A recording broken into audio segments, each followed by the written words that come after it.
হতে পারে তোমরা অনেক জম্বির গল্প দেখেছো, কিন্তু কখনো কি কথা বলতে পারে জম্বি দেখেছো? হুয়া আর অম্বি একটি ঘরে ঢুকে দেখে বিছানায় একটি জম্বি আর হলুদ চুলোওয়ালা এক লোক অচেতন হয়ে পড়ে আছে। আশেপাশে সেনারাও সংজ্ঞাহীন। আম্বি দ্রুত গিয়ে দেখে হলুদ চুলোওয়ালা লোকটির পাশে এক বোতল ব্যবহৃত সিরাম পড়ে আছে। এমন সময় ডক্টর সি দৌড়ে চলে আসে। হুয়া জিজ্ঞেস করে আসলে কি ঘটেছে। ডক্টর সি স্বীকার করে ভাইরাসের সংক্রমণ হওয়ায় সে নিজেকে সামলাতে পারেনি এবং হলুদ চুলোওয়ালা ব্যক্তিকে কামড়ে ফেলেছে, ফলে তার মুখ বিকৃত হয়ে যায়। আম্বি কষ্ট সহ্য করে তাকে শেষ করে দেয়। এরপর সবাই বিশ্রাম কক্ষে ফিরে যায়। সবার পরিকল্পনা ছিল দ্রুত ল্যাব থেকে বেরিয়ে যাওয়া, কিন্তু বিভিন্ন দিক থেকে জম্বিরা ঘিরে ফেলে। ডক্টর সি তখন জম্বিদের নেতা আবাহকে দেখে এবং সবাইকে পালিয়ে যেতে বলে আর নিজে থেকে যায়। কিছুক্ষণের মধ্যে জম্বিরা তাকে গ্রাস করে ফেলে। আবাহ যদিও একটি ব্যর্থ পরীক্ষার ফল, কিন্তু সে নিজের চেতনা অর্জন করেছে। সে শুধু কথা বলতে পারে না, বরং অন্য জম্বিদের নির্দেশও দিতে পারে। সেই জন্য জম্বিদের সংযত করে এবং নিজে ডক্টর সি কে মারধর করতে শুরু করে। সে এখনো ক্ষুব্ধ, কারণ তাকে গবেষণার জন্য ব্যবহার করা হয়েছিল। একটি ল্যাব ধ্বংসের পর আম্বি এক সেনাকে সংকেত পাঠানোর যন্ত্র খুঁজতে পাঠায় আর অন্য হেলিকপ্টারের কাছে পৌঁছানোর চেষ্টা করে।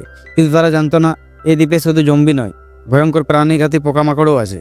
সেনাটি যখন সংকেত পাঠানোর যন্ত্রটি তুলল, তখন তার মাথার উপর থেকে কিছু অজানা পোকা ঝাঁপিয়ে পড়ে। মুহূর্তে তার দেহের মাংস গলে যায়। একই সময় হুয়া জম্বিদের আক্রমণের শিকার হয় এবং এক মুহূর্তের অসতর্কতায় কামড়ে পড়ে। সে দ্রুত ডক্টর সি এর তৈরি সিরাম নিয়ে নিজেকে ইঞ্জেকশন দেয়। অন্যদিকে আম্বি একটি রকেট লঞ্চার খুঁজে পায় এবং পরীক্ষামূলকভাবে পরিবর্তিত সেনা কমান্ডারের মুখোমুখি হয়। শেষ পর্যন্ত তাকে মেরে পথ এগিয়ে যেতে হয়। হুয়া তখন জেগে ওঠে, কিন্তু তার চোখের মনি অস্বাভাবিকভাবে বদলে গেছে। তবে তার শক্তি অনেক বেড়ে গেছে এবং সে খুব ঠান্ডা মাথায় লড়াই করতে থাকে। সে শুধু ছুরি নয়, বন্দুকও দক্ষতার সঙ্গে চালাতে পারে। সে দ্রুত সব জম্বিকে মেরে ফেলে এবং এগিয়ে যেতে যায়, কিন্তু ঠিক তখনই আবাওয়ের মুখোমুখি হয়। এদিকে সংকেত পাঠানোর যন্ত্রটি আগেই আবাও নিষ্ক্রিয় করে ফেলেছে, ফলে আবাওয়ের অনুসারীরা সহজেই দলের বাকি সদস্যদের শেষ করে দিতে থাকে। হুয়া একা আবাওয়ের সঙ্গে লড়াই করতে পারে না। সে প্রচণ্ড আঘাতে মাটিতে পড়ে যায়। ঠিক তখনই ডক্টর সি এসে হাজির হয়। সে হুয়াকে দ্রুত পালানোর নির্দেশ দেয়। এরপর ডক্টর সি এবং আবাও এর মধ্যে ভয়ঙ্কর লড়াই শুরু হয়। এক পর্যায়ে ডক্টর সি আবাওকে ফাঁদে ফেলে এবং তাকে শেষ করে দেয়। আম্বি তখন হেলিকপ্টারের দিকে যাচ্ছিল, কিন্তু পথে হুয়াকে দেখতে পায়।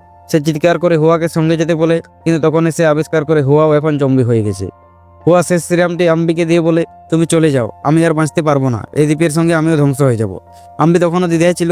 সে চায়নি হুয়া মারা যাক, কিন্তু ডক্টর সে চিৎকার করে বলে, যদি জম্বিরা মানব সমাজে পৌঁছে যায় তাহলে মহাবিপর্যয় হবে। অবশেষে কষ্ট সহ্য করে আম্বি রকেট লঞ্চারের বোতাম চেপে দেয়। মুহূর্তের মধ্যে দ্বীপটি বিশাল বিস্ফোরণে ধ্বংস হয়ে যায় এবং আকাশে একটি মাশরুম আকৃতির আগুনের বল দেখা যায়।